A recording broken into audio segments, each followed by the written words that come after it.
Good morning, everyone. Shvua Tov, HaKatavach. We are up to Parak Daled Mishna Aleph. So the Mishnah reads, Hamafrish Miktsas Truma Umasris, somebody who separates part of the Truma and that goes to the Kohen, or the 10th that goes to the Levi. What that means is that working with the average person's amount of separating for Truma, rabbinically, which the rabbis instituted this amount, is 1/50th.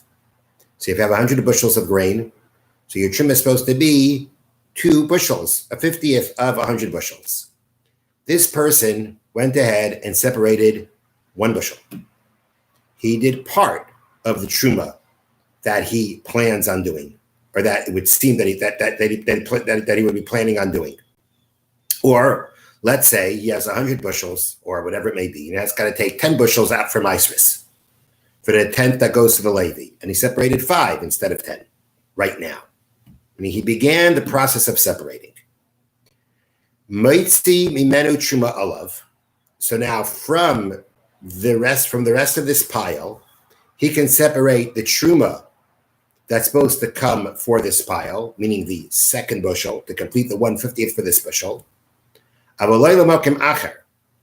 after he has taken 1 bushel, if he wants to now separate from this pile for another pile of grain, as we've learned, you can separate truma from one pile for another pile. Then we say that he cannot do. He cannot go and separate from this truma, from this pile that he already took part of the truma for, to go ahead and now say, I'm going to take from this pile for another pile, that he cannot do. Now, let me just finish up the Mishnah. I'll finish reading the Mishnah. Rabbi Meir says, Af maitzu lo makam achar truma umaisris. No, Rabbi Meir disagrees, even though you've started the process by taking some of the truma, taking some of the meiser. If you want to now, before you complete what you're doing now, take off from that pile for a different pile, you'd be able to do that. All right. So what's the issue here? So the issue here is the following.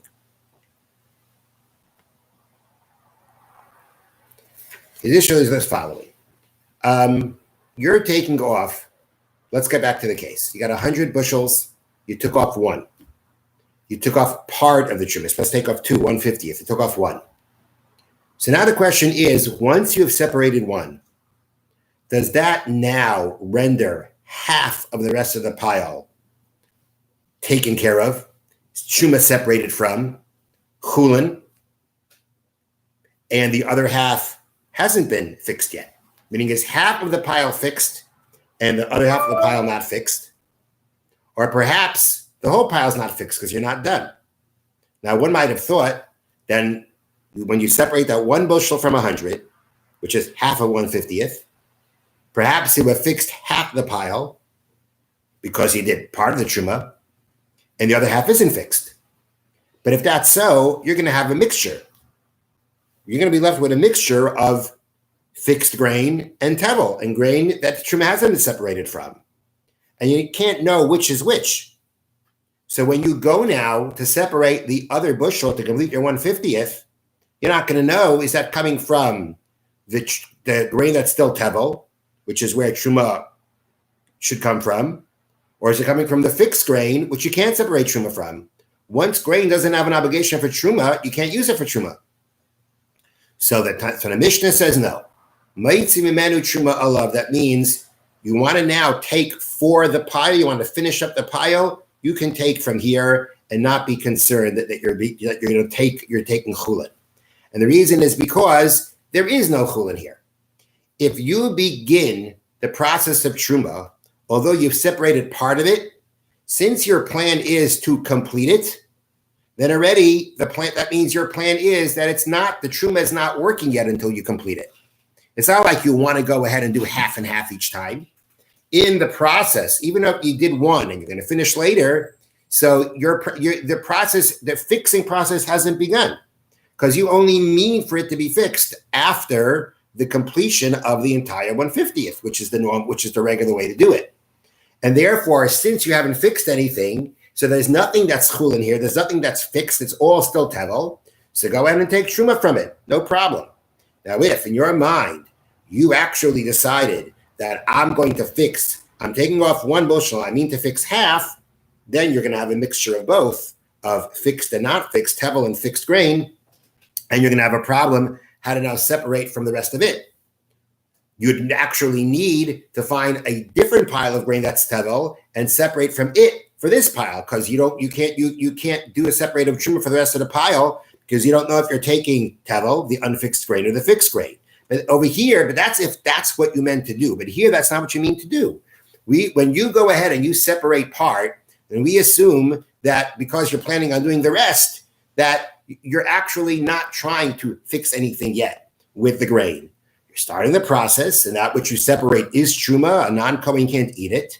But regarding the fixing of the grain, that doesn't happen automatically. If your plan is to finish the taking of the truma, then we don't say that anything gets fixed until you complete it.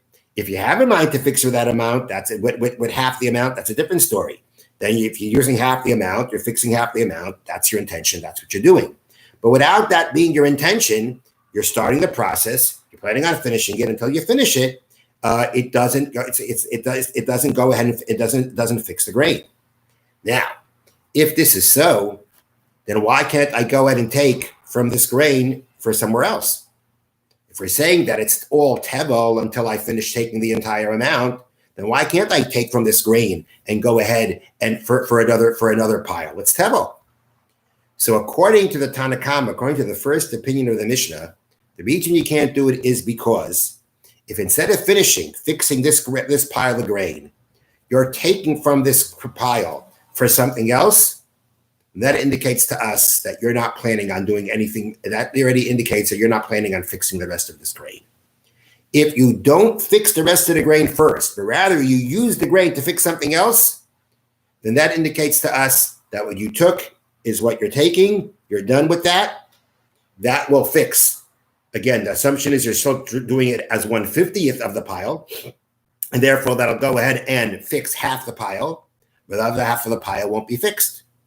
And if the other half of the pile is, so if I have half the pile is fixed and half the pile is tevel, so then I have a problem because of the fact that I have now a mixture of tevel and truma together. I have a mixture of tevel and fixed grain together. How do I know when I separate from it for the other pile? How do I know what I'm taking it from? And therefore, once you go ahead, and if you're going to go ahead and now separate from this pile for that, then that means what you've done before is the completion. That will fix half of it. Half of it won't be fixed. You'll have a mixture of fixed and not fixed. You won't be able to do it. You won't be able to use it for anything because maybe what you're taking is already the fixed grain, which you can't use for truma. So that's a Tanakama's opinion.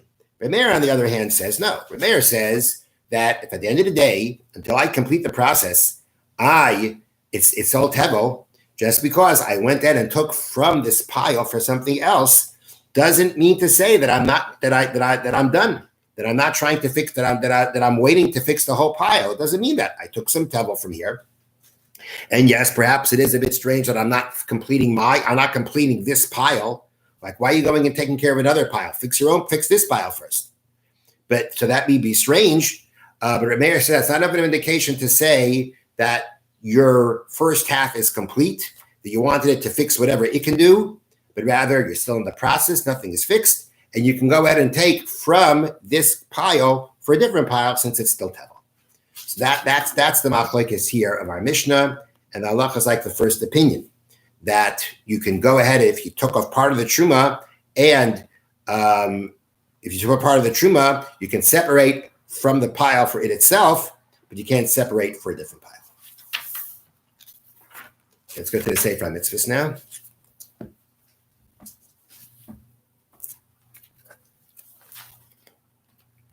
Mitzvahs loy saseh sholiftais b'char behema tahira.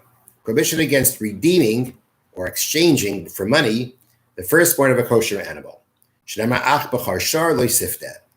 The firstborn of the shar, of the firstling of the ox, you shall not redeem. That means you don't redeem it for money. Bizman she'ein beis hamikdash kayim. And what do you do then? You give it to the Kohen. Ubizman she'em Beis HaMikdash kayim, and when the Beis HaMikdash is not in existence, muter l'machrei, you're allowed to sell it because you can't use it for a carbon. You can't bring it for a sacrifice. The one who buys it, though, has to treat this animal with the sanctity of a firstborn animal, which means that he cannot work with it, and that once it develops some kind of a blemish, then already he could use it for himself. And the firstborn animal that is blemished, which means it's invalidated from being brought as a sacrifice, muter l'machra, you're allowed to sell it. Ben chai ben shachat, whether it's alive, whether it's slaughtered. The only thing you can't do is you can't sell it in a meat market. That's already considered, this was at one point to sanctify a holy animal. It's a firstborn that is the type of animal that's holy. So therefore, to go ahead and sell it in a meat market is not respectful to it.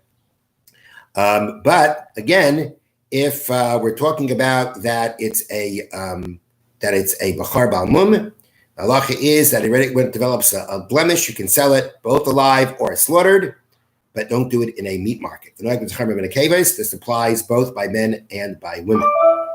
Next mitzvah.